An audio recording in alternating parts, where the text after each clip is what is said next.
Flowers and seeds है।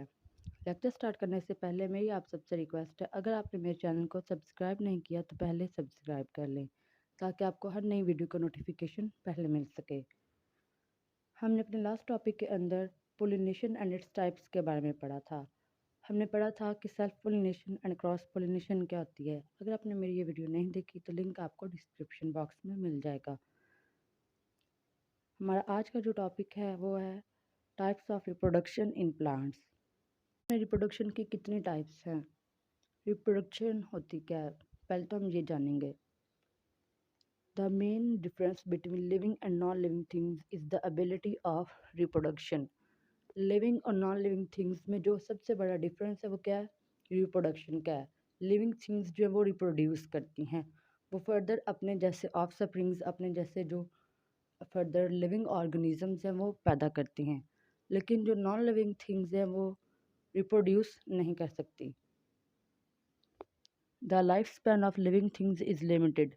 लेकिन जिंदा चीज़ों का जो लाइफ स्पैन है, उनकी ज़िंदगी का जो दौरानिया है वो बहुत लिमिटेड होता है, बहुत महदूद हद तक होता है। सूनर और लेटर दे डाई, वो सर्वाइव नहीं कर पाते। However the life continues on earth, लेकिन ज़मीन पर ज़िंदगी फिर भी चल रही है। हाउ, कैसे? The living things have a characteristic. Living things की कुछ कैरेक्टरिस्टिक्स हैं, कुछ प्रॉपर्टीज़ हैं, उनकी कुछ खसूसियात हैं जिसकी बिना पर वो ये काम, उनके अंदर का ये जो प्रोसेस है वो हो रहा है। They produce new organisms of their kind so that their generation continues. वो नए ऑर्गेनिजम्स अपनी तरह के प्रोड्यूस करते हैं और उनकी जो नस्ल है वो आगे बरकरार रहती है, कंटिन्यू करती है। There are two types of reproduction. Reproduction की टू टाइप्स हैं इन प्लांट्स, पौधों में। Asexual reproduction and sexual reproduction. Asexual reproduction क्या होती है और ये कैसे होती है, इसके बारे में हम थोड़ी देर में जानेंगे। और सेक्सुअल रिप्रोडक्शन क्या है और ये किस तरह होती है, इसके बारे में हम नेक्स्ट न्यू वीडियो में पढ़ेंगे। नेक्स्ट है एक्टिविटी 3.2। हम इसे ज़रा रीड कर लेते हैं। Cut the rose stem into 2 और 3 पीसीज। रोज़ की स्टेम जो है, गुलाब के फूल की जो स्टेम है, उसे आपने 2 से 3 पीसीज में काट लेना है।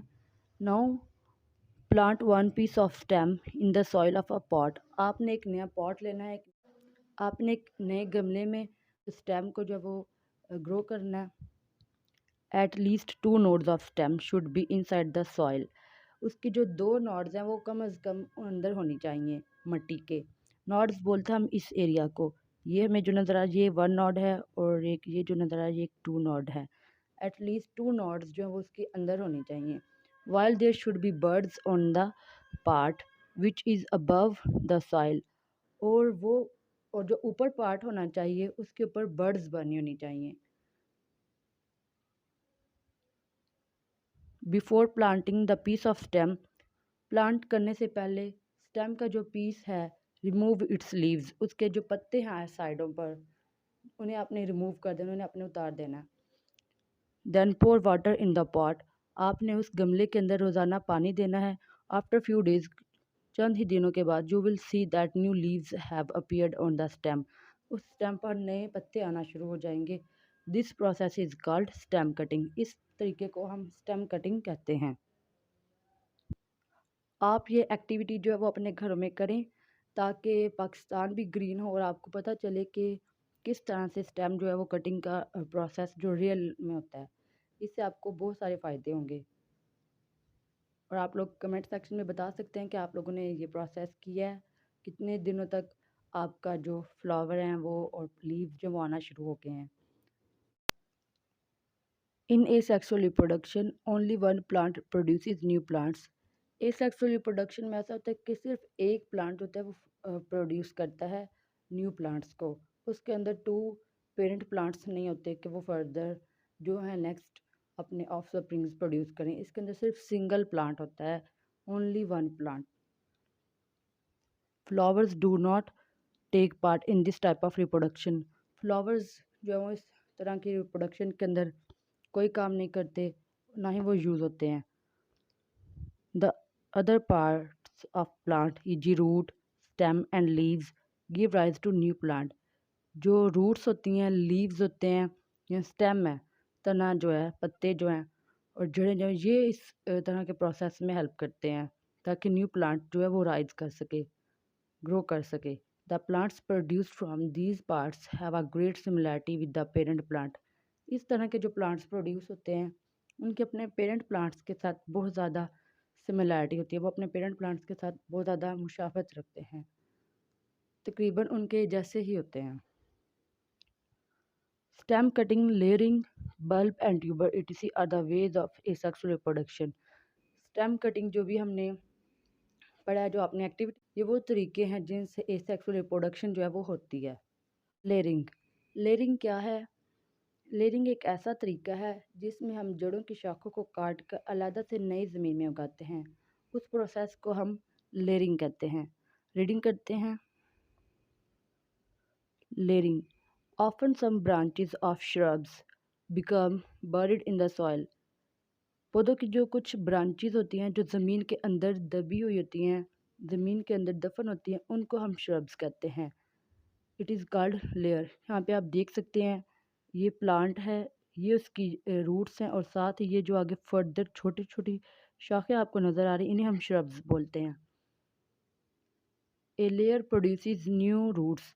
एक जो लेयर है, इसकी ये जो वन लेयर है, वन, ये न्यू प्लांट प्रोड्यूस कर सकती है, न्यू रूट प्रोड्यूस कर सकती है. सॉरी.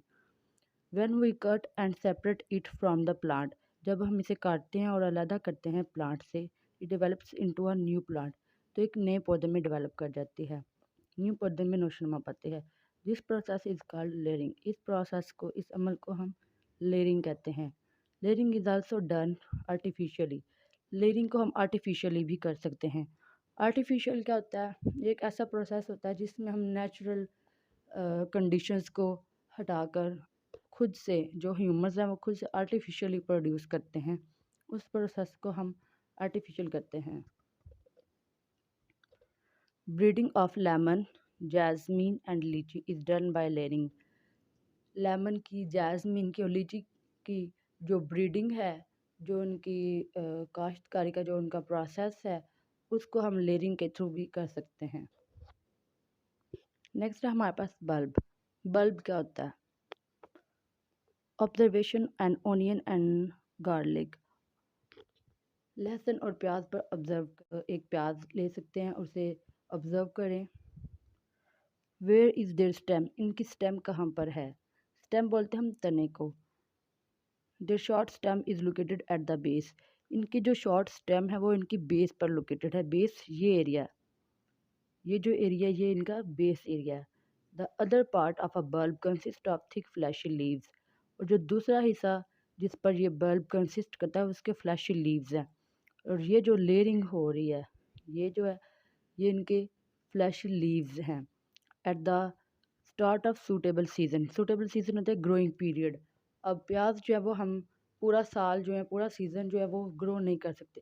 इनके लिए एक सूटेबल, एक ग्रोइंग पीरियड होता है जिसमें हम इन्हें ग्रो कर सकते हैं. Roots develop from the stem. Roots जो हैं वो वहाँ से डिवेलप करती हैं, स्टेम से जो हैं वो डिवेलप करती हैं. When we cut the base with roots.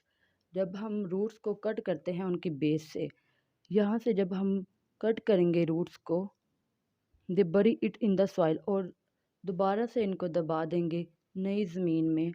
It develops into a new plant. तो ये नए प्लांट में, नए पौधे में नोशोनुमा पा जाएगा. तीसरा तरीका है ट्यूबर का.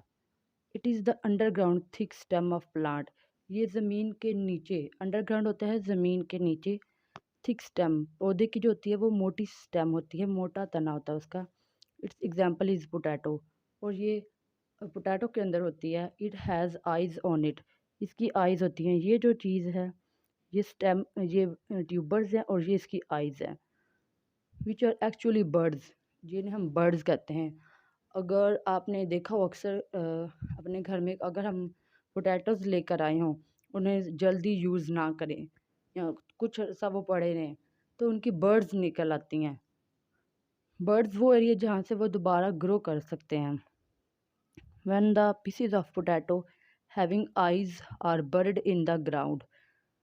उनकी जो आइज़ एरिया है उन्हें हम अगर ज़मीन में उगा दें तो वो नए प्लांट में डेवलप कर जाते हैं। New plants develop into the. आज का जो लेक्चर है ये थोड़ा सा लास्ट लेक्चर्स की निस्बत जो है टफ़ है, क्योंकि ये प्रोडक्शन है और ये समझने वाला लेक्चर है। अगर आपको किसी चीज़ के बारे में समझ ना आई हो, आप कमेंट सेक्शन में क्वेश्चंस कर सकते हैं। अगर आपको मेरी वीडियो अच्छी लगे इसे लाइक करें, शेयर करें और हमारे चैनल को सब्सक्राइब करें। Thank you so much for watching.